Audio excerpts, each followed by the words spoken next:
อยากตรง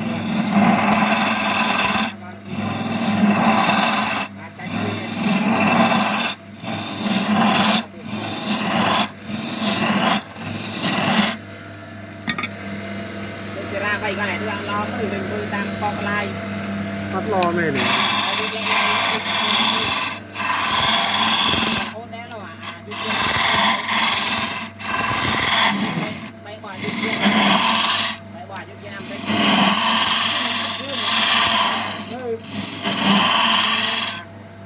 เราทำไปเลยเป็นเชื่อมไว้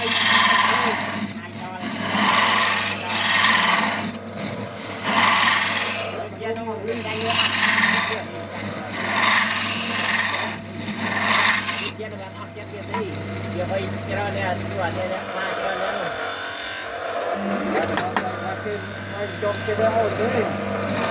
เราต้องบริการคนเองเนี่ยเราอยู่ตลาดนอก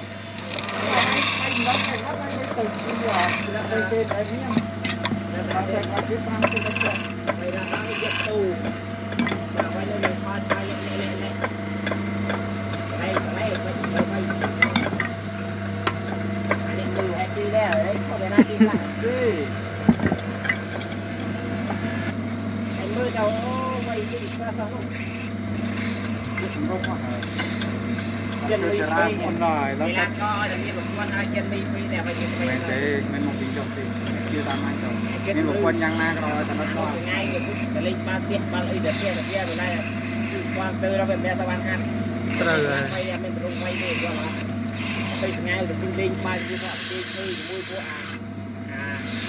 รักไปเลยลิงมาเตี้ย